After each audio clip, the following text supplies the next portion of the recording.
Qala fabima aghwaytani la'aq'udanna lahum siratakal mustaqim. Ya, qala, maka syaitan itu berkata, bima aghwaytani, karena engkau telah menghukumi aku tersesat. Nah, ini jahatnya. Jadi saya katakan tadi di awal, jika memang keangkuhan, kesombongan itu sudah menyelimuti keadaan satu makhluk, ya. Saya tidak katakan seseorang, tapi satu makhluk. Bahkan kalangan jin sekalipun, jangankan manusia, jin sekalipun, jika tertutupi oleh sifat kesombongan itu, maka potensi untuk mendapatkan pencerahan yang mengembalikan pada kebaikan, untuk mendapatkan hidayah yang menggugurkan semua potensi buruk untuk menjadi baik, itu akan menjadi sulit didapati. Ya, karena celah-celah mendapatkan pencerahan, kebaikan, hidayah itu tertutup oleh kesombongan tadi. Karena itu, sepintar-pintar, sejeniusnya iblis itu kan kalau dalam bahasa Yunani itu diabolis kan. Ya, diabolis itu artinya yang pintar keblinger gitu. Ya, jadi yang punya sifat kepintaran di atas rata-rata, ya. Tapi karena tertutup oleh keburukan tadi, sehingga potensi kepintaran itu tidak bisa digunakan untuk membaca kebaikan. Itu bisa terjadi. Ya, alih-alih kepintaran digunakan untuk yang baik, tapi diarahkan kepada yang buruk ketika potensi baik itu tertutup. Ya, karena itu baik itu lebih penting dibandingkan dengan berilmu. Itu poinnya. Ya, sehingga ketika yang berilmu itu baik, maka ilmunya akan digunakan kepada segala yang maslahat.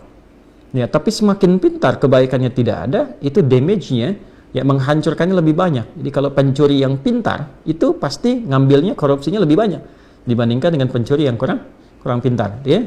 Nah, akan lebih bagus kalau pintar dan baik. Jadi jangan bandingkan misalnya pilih mana, pintar nggak baik atau bodoh baik. Ya, maka pilihlah yang pintar dan baik, ya. Nah, kembali ke sini. Karena engkau telah menghukumi aku sesat, ya Allah, itu kan, menghukumi aku ini terjauh dari rahmatmu, fabima aghwaytani. Ya, ghawa itu kan sesuatu yang melampaui, ya, sesuatu yang lewat dari batas, gitu ya. Ya, sesuatu yang tidak biasa. Aghwa itu menghukumi sesuatu yang telah melampaui batas, ya, sesuatu yang kelewatan, gitu kan.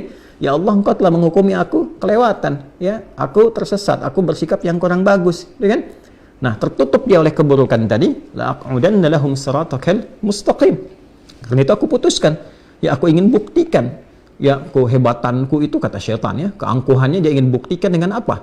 La'aq'udanna lahum siratakal mustaqim. Aku akan cegah mereka untuk mendapatkan jalan petunjukmu yang benar, ya, jalan petunjukmu yang lurus. Ya, ini yang menjadikan kita setiap waktu memohon kepada Allah dijauhkan dari syaitan supaya konsisten pada petunjuk yang benar itu. Makanya kita baca tuh sehari 17 kali. Ihdinas siratal mustaqim, ihdinas siratal mustaqim, ihdinas siratal mustaqim. Ya, apa di antara faidah itu? Supaya Allah berikan kita kekuatan untuk melawan bisikan-bisikan setan. Itu di antara faidahnya. Jadi kalau Anda bertanya kenapa kita membaca, ya, ihdinas siratal mustaqim, ihdinas siratal mustaqim 17 kali dalam sehari, ya, dan di setiap waktu, setiap pergantian waktu. Dari mulai subuh, kemudian ke zuhur, siang, masuk ke asar, sore, maghrib menjelang malam, ke isya. Kita minta sama Allah, ya Allah, ya, berikan aku kekuatan, tunjukkan kepada kami, ya Allah, petunjukmu yang lurus, petunjukmu yang benar. Ya, untuk minta kekuatan, supaya ditanamkan dalam jiwa kita. Nanti saya akan bahas apa kaitannya dengan keadaan jiwa. Karena syaitan itu akan menanamkan pada jiwa, memberikan bisikan, yang ini lebih bagus, ya, jangan ambil yang ini yang lebih ideal, dan sebagainya. Sehingga alih-alih misalnya seorang hamba menunaikan salat, dia bisa tinggalkan salatnya untuk mengejar sesuatu yang tidak penting. Ya?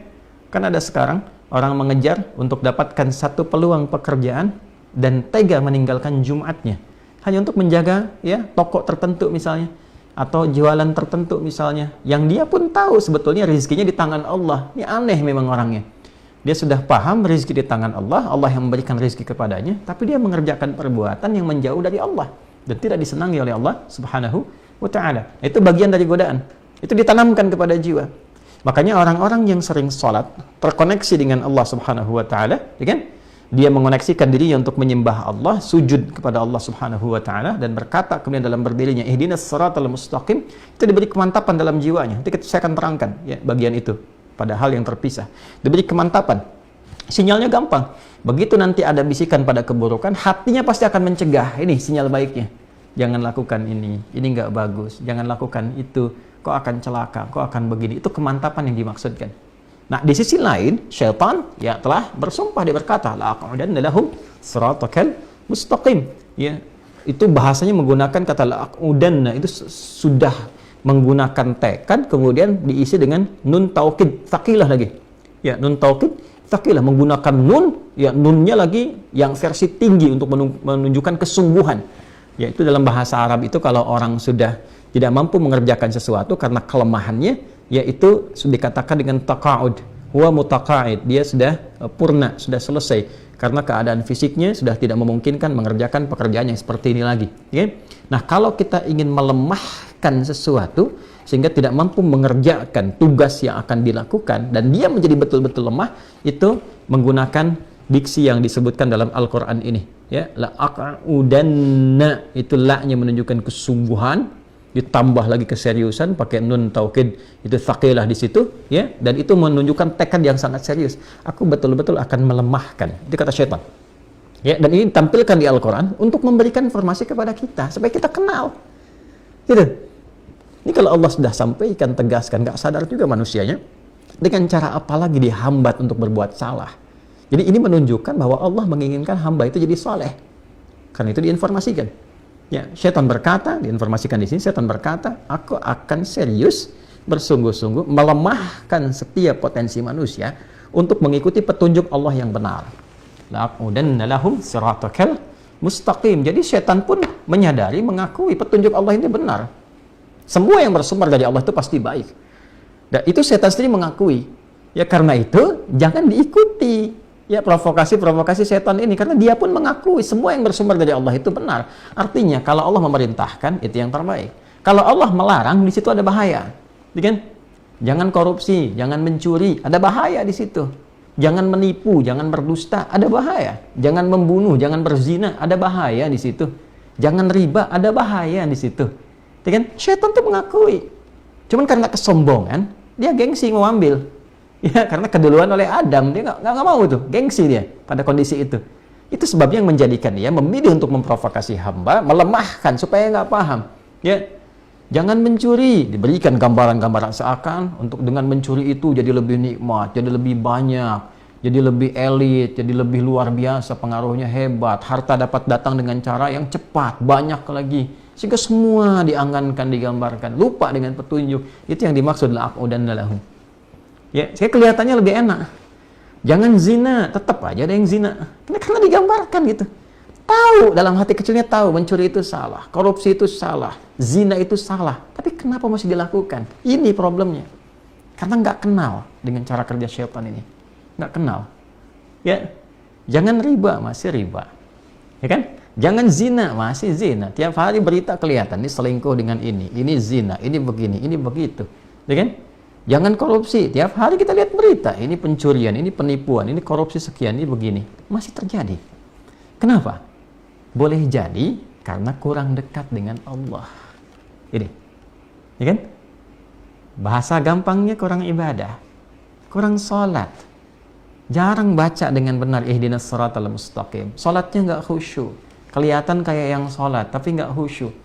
Nggak fokus dalam sholatnya. Sholat pun karena ada motivasi tertentu saja. Nah, ini problem, itu juga ada dalam Quran. Ada orang yang sholat itu karena motivasi tertentu.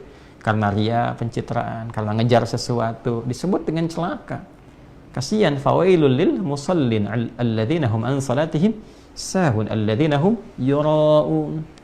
Ada lagi sifat nifaq, munafik, kelihatan, ingin cepat-cepat, ingin buru-buru. Karena tuntutan tertentu saja. Motivasi sholat pun karena ingin mengejar dunia. Itu problemnya. Sehingga tidak ada kemudian keistimewaan dari kalimat itu yang menghunjam kepada jiwa yang betul-betul meminta kepada Allah untuk dilindungi. Ini poinnya. Dan dahsyatnya apa? Di ayat ke-17 ya teman-teman, "Tsumma la'atiyannahum min baini aydihim." Kan? Kemudian wa min khalfihim wa an aymanihim wa an syama'ilihim wa la tajidu aktsarahum syakirin. Ini poinnya. Ya. Dan dia betul-betul sudah bertekad karena menggunakan lam tadi, kemudian nun taukid, tsaqilah di akhirnya. Ya, nun taukid tsaqilah itu menggunakan tasydid di atas nun berharakat fathah. Ya, untuk menunjukkan satu kesungguhan yang sangat luar biasa. Aku betul-betul bertekad dengan segenap kemampuan akan melemahkan hamba itu, ya, supaya apa?